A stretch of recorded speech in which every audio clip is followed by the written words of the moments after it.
today it's easy to find mentors. We'll call them mentors, coaches. It's super easy because all you got to do is get on social media and there's thousands of them pitching their nonsense to you all day, day in and day out, right? Back before the internet, when I was, coming up, I found other manufacturing companies ran by guys that I really respected, and I would I would figure out however I could get in front of them. And early on, what I did was I had work that I wanted to farm out. And so I would go to these different companies that I could talk to the founder and have them bid the work and then give them a job. And then I would build a financial relationship first. And that would buy me basically time with them. I thought it was a really smart way to do it because it works so well for me. Because for the most part, everybody in this space, and maybe this is going to shift. I know I'm going to force it to shift, but everybody in this space is so like got closed down and locked down. You can't see anything. I'm not going to teach anybody anything. Like we have the secret squirrel way to do this thing. And what's so funny to me is people that are in this precision manufacturing space. The one thing that most people need to understand is the vast, vast, vast majority of us, we all use the same equipment. We use the same programming software. We use the same tooling. And that to me, my friends, is what you call a commodity. And the differentiator in this commodity-based world is your people, is your team. Now, first, that team starts with you. And in order to number one, in order to find people that are talented, I mean, that's a tough thing to begin with. The second part of that is how do you attract them to you so they'd actually want to come and work with you or work for your organization? That's another huge hurdle to overcome. And sometimes some people will jump for 50 cents an hour because they just can't wait to get out of the thing. And this was a little hack, I'll say, for my organization is we had built such a great reputation because of our culture. And that culture started with me helping people grow consistently. I went out and I found certain mentors that had built bigger, better companies than me, but weren't so far ahead of me that I couldn't see getting to that level at the stage I was in. And it's great to go to these large multi-hundred million and billion-dollar aerospace facilities. Usually, they're all owned by private equity these days. Very few privately held like us. But to get to these large organizations, you may be able to become a supplier of them, but for you to kind of see under their hood, it's just not going to happen. So it's not an area that you can really learn from necessarily. Now, I did some hacks, and we'll talk about those in another time, but the question was about mentors. And for me, early on, I did what I think a lot of people do, not just in manufacturing. They start out is back then it was the late night TV gurus, right? The Robert Kiyosaki's, Tony Robbins, Brian Tracy, all the just personal development gurus. And that was such a significant change for me because I knew the commodity side of the manufacturing business, which was I'm a expert at machining parts, like super easy, super good at that. But I didn't understand necessarily leadership, growth, scaling. How do we attract people? How do I build my personality into an attractive where I'm drawing people towards me as opposed to repelling? I was really good at that, but I didn't know or understand why I was repelling people. And that's where the personal development stuff comes in.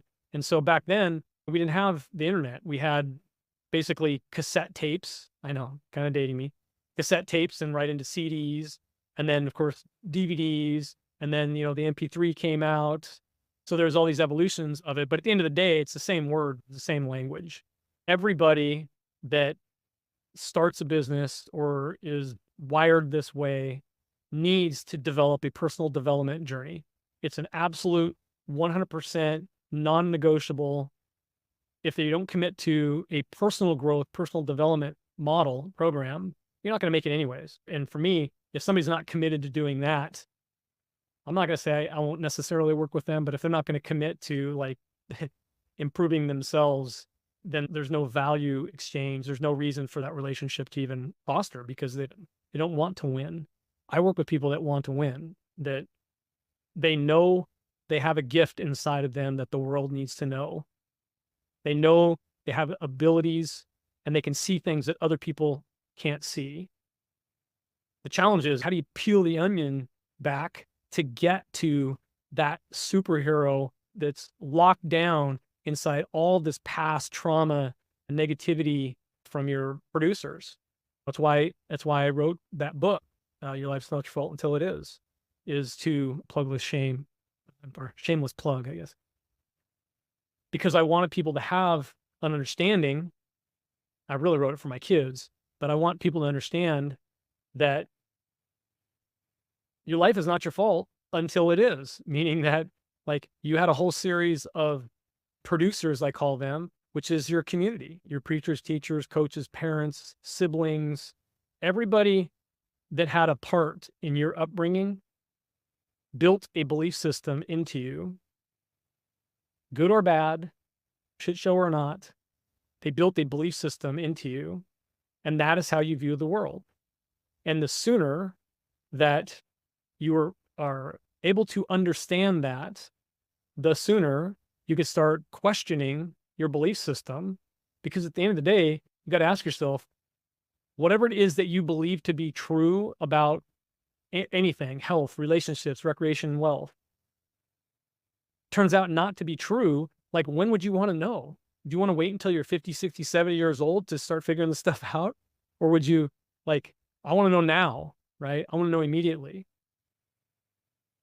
And so in order to get to this place, you need to have some type of frameworks. And those frameworks come from finding mentors. And for me, it was, I need to find somebody that saw the world like I did, that it was aligned with me and that has done and gone where I want to go. At the time, back in the day, there was a couple guys that built some amazing manufacturing facilities, had the best gear, the best equipment, amazing people, or I would say amazing gear, nice facilities, but wouldn't train their people. That's what I found most of the time, was that the founder was so good at the part building thing that they didn't know how to like actually build team and build leadership and build culture. They were just really good at part building. And that's okay in the very beginning. But at some point, if you are going to be the leader of the business, and I mean, you're going to have to grow into that role. And the only way you're going to grow into that role is through a significant personal development regimen. And it can happen fast too, man. That's the one thing that I don't want people like get lost on, is like, oh my God, I got all these things I got to think about to build my manufacturing company. And now you want me to develop myself personally?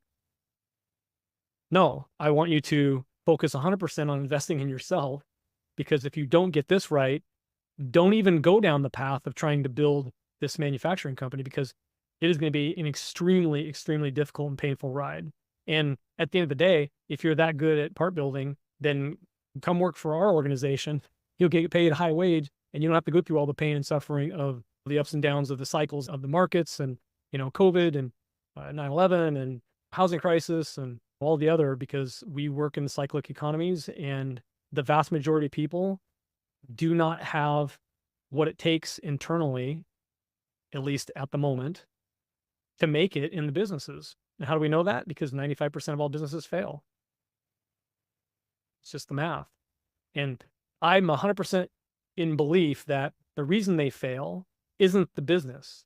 Because if they went into a business that has been built before, which is about 70 or 80% of all businesses is the same thing. You got operations and finance and teams and all that kind of thing. You then have to decide what your product or service is. But the vast majority of people, businesses fail because the founder will not grow. And it comes back to the very first thing that I talked about, which is their ego will kill their dreams. So without getting the right mentor in your life, which again, today is so easy to find. in the internet world. And of course, it needs to be qualified.